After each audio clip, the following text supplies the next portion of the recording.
আসসালামু আলাইকুম ওয়া রাহমাতুল্লাহ। Shimul memorial Nowshad school and college কর্তৃক আয়োজিত আজকের এই অনলাইন ক্লাসে সুপ্রিয় শিক্ষার্থী বন্ধুরা, তোমাদের সকলকে জানাই আমার আন্তরিক অভিনন্দন, শুভেচ্ছা ও স্বাগতম। তোমরা সবাই নিশ্চয়ই আল্লাহর রহমতে বেশ ভালো আছো। আমিও আল্লাহর রহমতে বেশ ভালো আছি। আজকে আমি তোমাদের সাথে ক্লাস উপস্থাপনায় আছি মোহাম্মদ মোর্শেদ আলম, সহকারী শিক্ষক, Shimul memorial Nowshad school and college. সুপ্রিয় শিক্ষার্থী বন্ধুরা, এই করোনাকালীন সময়ে তোমরা অবশ্যই বাসায় থাকবে, স্বাস্থ্যবিধি মেনে চলবে এবং বড়দের কথা শুনবে। যেমন তোমরা একটু বড় হয়েছ, নিজেদের ব্যাপারে নিজেদের সচেতন থাকবে এবং পাশাপাশি পড়াশোনা একটু চালিয়ে নেবে। কেননা হয়তো যে কোনো সময় পরিস্থিতি ভালো হলে স্কুল খুললে কিন্তু তোমাদের পরীক্ষা হবে, সুতরাং পরীক্ষার প্রস্তুতি নিতে হবে এবং নিজেদের জ্ঞান অর্জন করতে হবে, এটাই সবচেয়ে বড় কথা। চলো আজকে আমরা আমাদের ক্লাসে আলোচনার বিষয়ে শিক্ষণ ফল কি হতে পারে, শিক্ষণ ফলটা আমরা দেখে নিই। তোমরা সবাই লক্ষ্য করবে যে আজকে আমরা কিন্তু চতুর্থ অধ্যায়ের পাঠ 10 এবং 11 উপরে তোমাদের ক্লাসটি নিব। এই 10-11 পাঠে আমরা শিক্ষণফলটা দেখি যে এই পাঠ শেষে তোমরা ক্রোধের পরিচয় বলতে পারবে, ক্রোধের অপকারিতা বলতে পারবে, লোভের পরিচয় বলতে পারবে এবং লোভের প্রভাব বলতে পারবে। তাহলে আজকে আমাদের আলোচ্য বিষয়টা কি হতে পারে? আলোচ্য বিষয় হতে পারে ক্রোধের পরিচয়, ক্রোধের অপকারিতা, লোভের পরিচয় আর লোভের কুফল। তোমরা অবশ্যই এই 4টি পয়েন্ট তোমরা খাতায় একটু লিখে রাখবে কষ্ট করে, তাহলে পরবর্তী দিনে তোমাদের এটি কাজে লাগবে এবং তোমরা বাসায় এটি দেখে প্রস্তুতি গ্রহণ করতে পারবে। সুপ্রিয় শিক্ষার্থী বন্ধুরা, আমরা শুরুতেই দেখে নিই যে ক্রোধ বলতে আমরা কি বুঝি। ক্রোধ কিন্তু একটা বাংলা শব্দ, এটা আরেকটা বাংলা অর্থ হচ্ছে রাগ। মানে ক্রোধ শব্দের অর্থ কি হলো? রাগ। আর ক্রোধ শব্দের আরবি প্রতিশব্দ হলো গাদা। ক্রোধ শব্দের আরবি প্রতিশব্দ কি? গাদা। এই দুটি কিন্তু খেয়াল রাখতে হবে, কারণ এমসিকিউ দুটোই আছে যে ক্রোধের সমার্থক শব্দ কি, তখন বাংলাটা লিখতে হবে রাগ, আর যদি বলে আরবি প্রতিশব্দ কি, তখন লিখতে হবে গাদা। এবার আমরা দেখে নিই যে ক্রোধ কাকে বলে। স্বীয় স্বার্থ ক্ষুণ্ণ হওয়া। স্বীয় স্বার্থ মানে কি? নিজের স্বার্থ, আপন স্বার্থ, তাই না? আপন স্বার্থ ক্ষুণ্ণ হওয়া মানে নষ্ট হয়ে যাওয়া, বা কারো দ্বারা তিরস্কৃত হওয়ার কারণে প্রতিশোধ গ্রহণের ইচ্ছায় মানুষের মনে যে ক্ষোভের সৃষ্টি হয় তাকেই ক্রোধ বলে। অর্থাৎ যখন আমাদের নিজেদের কোনো স্বার্থ ক্ষুণ্ণ হয়, অথবা আমরা যখন কোথাও কারো দ্বারা তিরস্কৃত হই, অবহেলিত হই, ছোট হই, নিচু হই, তখন আমাদের মনের মধ্যে কিন্তু প্রতিশোধের একটা আগুন জেলে ওঠে, তাই না? আমি ওর কারণে ছোট হলাম, ও আমাকে এটা করলো, ঠিক আছে আমিও দেখে নিব। এই যে দেখে নিব, এই দেখে নেওয়ার যে বিষয়টা, ক্ষোভ, এই ক্ষোভ যে মনের মধ্যে সৃষ্টি হয়, এটাই হচ্ছে কি? ক্রোধ বা রাগ। সুতরাং আমাদেরকে খেয়াল রাখতে হবে যে ক্রোধ কাকে বলে। আর একবার আমি বলিনি, স্বীয় স্বার্থ ক্ষুণ্ণ হওয়া বা কারো দ্বারা তিরস্কৃত হওয়ার কারণে প্রতিশোধ গ্রহণের ইচ্ছায় মানুষের মনের মধ্যে যে ক্ষোভের সৃষ্টি হয় তাকে ক্রোধ বলে। সুপ্রিয় শিক্ষার্থী বন্ধুরা, চলো আমরা দেখে নিই এবার ক্রোধের অপকারিতা কি।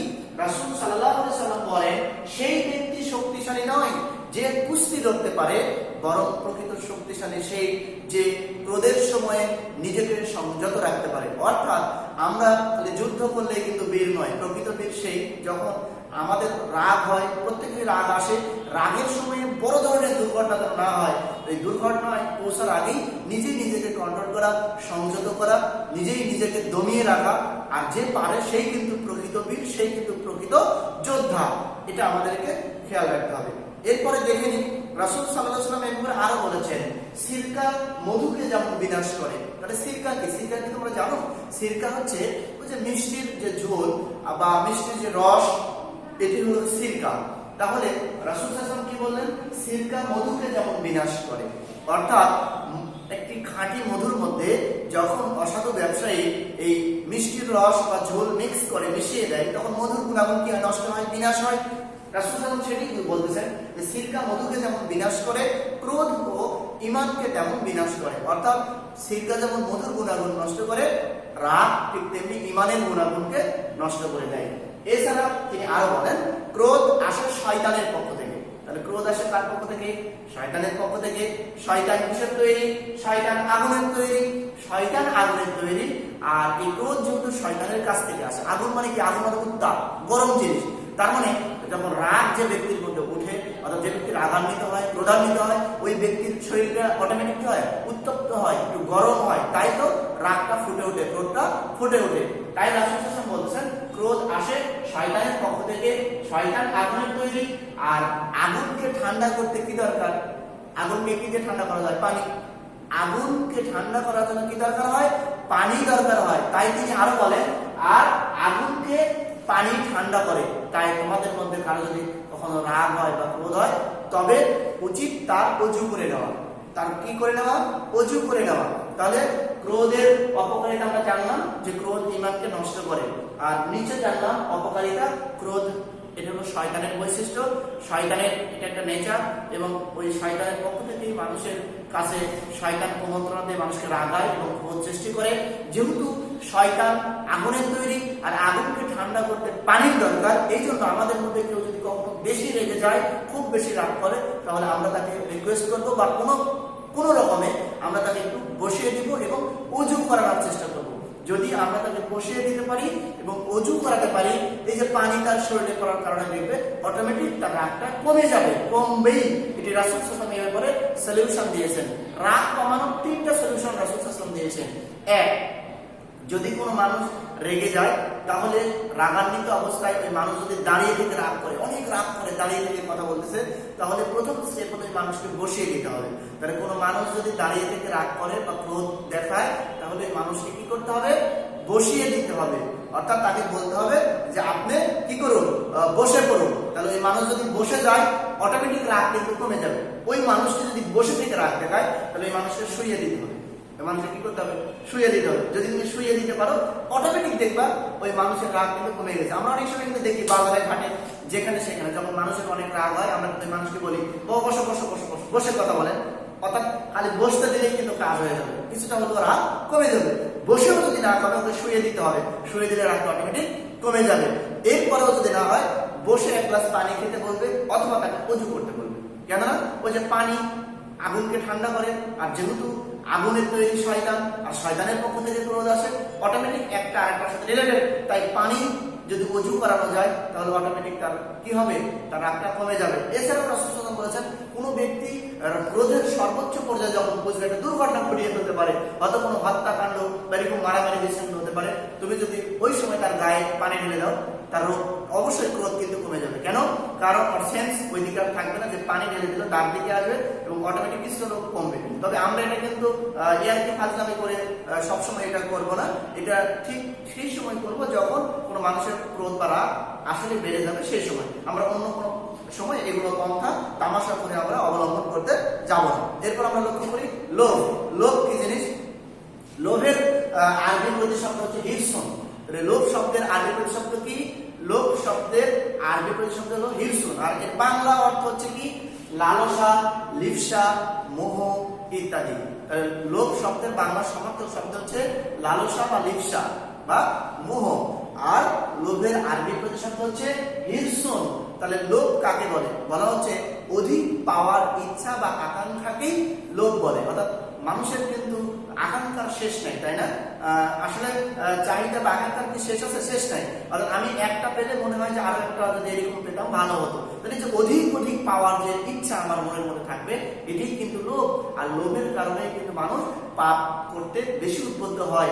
বেশি পাওয়ার ইচ্ছাই কিন্তু মানুষকে বেশি পাপ কাজে নিয়ে যায়। এই জন্য মানুষকে অল্পে তুষ্ট থাকতে হবে এবং অধিক পাওয়ার ইচ্ছা কি করতে হবে? বাদ দিতে হবে। তাহলে অধিক পাওয়ার ইচ্ছা কি বলে? লোভ বলে। এবার আমরা দেখে নিই যে লোভের কুফল কি। রাসূল সাল্লাল্লাহু আলাইহি ওয়াসাল্লাম বলেন, লোভ লালসা থেকে বেঁচে থাকো। তাহলে তোমরা লোভ লালসা থেকে কি করো? বেঁচে থাকো। কেননা এই জিনিসটি তোমাদের পূর্ববর্তীদেরকে ধ্বংস করেছে। তোমরা লোভ লালসা থেকে বেঁচে থাকো, কেননা এই লোভ লালসার কারণেই তোমাদের পূর্ববর্তী লোকজন ধ্বংস হয়েছে। এই জিনিসটা তাদের ধ্বংস করেছে এবং পরস্পরকে রক্তপাত ঘটানোর ব্যাপারে উস্কে দিয়েছে। তাহলে লোভ পূর্ববর্তী উম্মতদেরকে ধ্বংস করেছে এবং একজনের সাথে আরেকজনের কি রক্তপাত ঘটানোর ক্ষেত্রে উস্কে দিয়েছে। আর এই লোভ লালসার কারণে হালালকে হারাম সাব্যস্ত করেছে। লক্ষ্য করবে বর্তমান সিচুয়েশনেও যে মানুষগুলো এই যে বিভিন্ন ক্রাইম অপরাধের সাথে জড়িত, যে মানুষগুলো বিভিন্ন দুর্নীতিগ্রস্ত, এই মানুষগুলো এই দুর্নীতি করতেছে, হালালকে হারাম এবং হারামকে হালাল, অর্থাৎ একটাকে আরেকটার সাথে মিক্স করে দিচ্ছে। কোনটি হারাম হালাল সেটি তারা যাচাই বাছাই করতেছে না। কেন? অধিক পাওয়ার আশায়। সে কিন্তু ভালো একটা জায়গায় জব করে, ভালো স্ট্যাটাস, ভালো ব্যবসা করে, অথচ ব্যবসার ক্ষেত্রে কিন্তু এই যে অনৈতিক ব্যবসা কর্মকাণ্ড তারা ঘটাচ্ছে, এর কারণ কিন্তু লোভ। মানে সে আরো ধনী হবে, আরো চাইবে, আরো বড় হবে, সমাজে আরো প্রতিষ্ঠিত হবে। লোভ কিন্তু অনেক দিক দিয়ে আছে। ক্ষমতার ক্ষেত্রে লোভ হয়, যেমন এখানে আছে আরেকটু উপরে উঠবো, তাহলে ক্ষমতার দিকে লোভ হয়, সম্পদের ক্ষেত্রে লোভ হয়, মর্যাদার ক্ষেত্রে লোভ হয়। লোভ কিন্তু বিভিন্ন ক্ষেত্রে হতে পারে, অর্থের প্রতি লোভ হয়। এই জন্য এই সব প্রকার লোভের কারণে মানুষ কিন্তু হারামকে হালাল করে দেয়, আবার হারামকে কি করে দেয়, হালাল করে দেয়। যে হারাম হারাম আর থাকে না, ওই মানুষের কাছে হারামটাকে হালালের মতো মনে হয়, করে ফেলি, এটা পেলেই হবে। অর্থাৎ তার টাকা দরকার, অর্থ দরকার, সম্মান দরকার, তার যেটা দরকার ওটা পাওয়ার জন্য যা খুশি করবে, এটা হারাম আর হালাল দেখার কোনো কিছুই নাই। এই জন্য আমরা অবশ্যই লোভ করা থেকে বিরত থাকবো। কেন রাসূল সাল্লাল্লাহু আলাইহি ওয়াসাল্লাম বলেছেন যে এই লোভের কারণে কিন্তু কি হয়, পরস্পরের মধ্যে রক্তপাত ঘটে, মারামারি হয়, হানাহানি হয়। লোভের কারণে মানুষ মানুষের হত্যা করে, লোভের বশবর্তী হয়ে মানুষ মানুষের সম্পদ ছিনিয়ে নেয়। এই জন্য আমরা লোভ থেকে দূরে থাকবো। আর কথাই বলে লোভে পাপ, পাপে মৃত্যু। যদি তুমি লোভ করো, লোভ থেকে এই যে লোভ তোমাদেরকে পাওয়ার আশা বাড়িয়ে দিবে, তোমাকে পাপের দিকে নিয়ে যাবে। আর বেশি পাপ করলে এক সময় তুমি অবশ্যই অকারণে হোক আর শাস্তি পেয়ে হোক, যেভাবে হোক তুমি মরবেই, অর্থাৎ তোমাকে মৃত্যুর দিকে ঠেলে দেবে।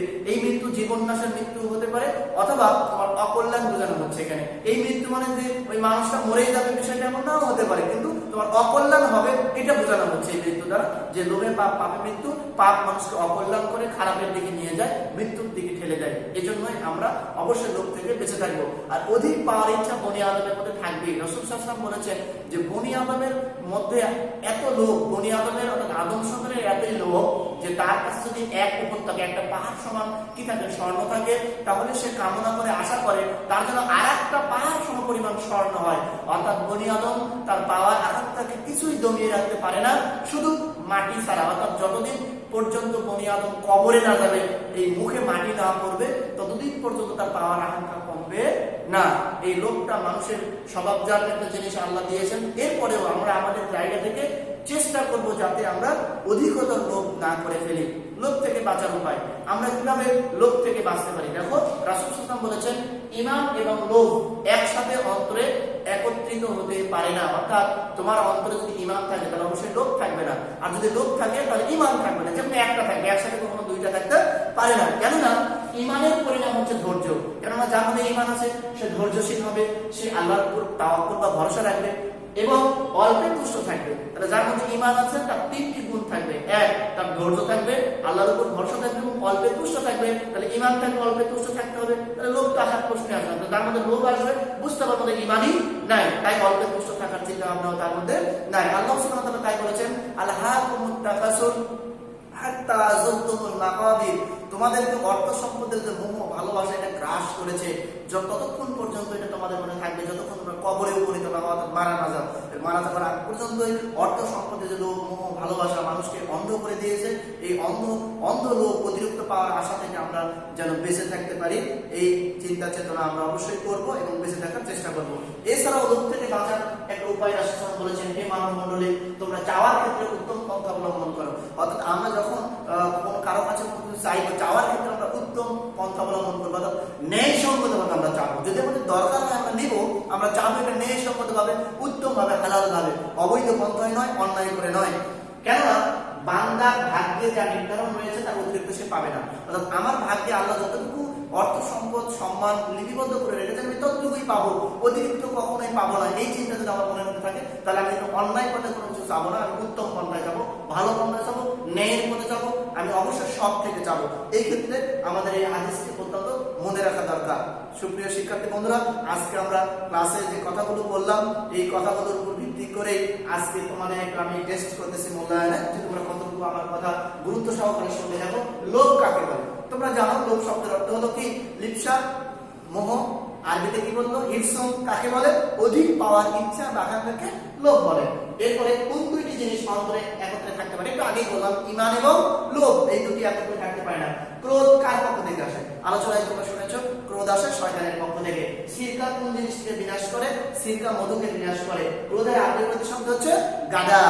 আজকে আমরা যে বিষয় নিয়ে আলোচনা করলাম, আগামী দিনে এই বিষয়ের উপরে টপলেস হবে। তোমরা অবশ্যই বাসায় সুস্থ থাকবে, সুন্দর থাকবে এবং পড়াশোনা আন্তরিকতার সাথে তোমার দায়িত্ব মনে করে তুমি চালিয়ে নেবে। আল্লাহ তোমাদের সকলকে সেই পর্যন্ত সুস্থ রাখুন, ভালো রাখুন, এই দোয়া এবং শুভকামনা রেখে আজকের ক্লাস এখানে শেষ করছি। তোমাদের সকলকে ধন্যবাদ। আসসালামু আলাইকুম ওয়া রাহমাতুল্লাহ।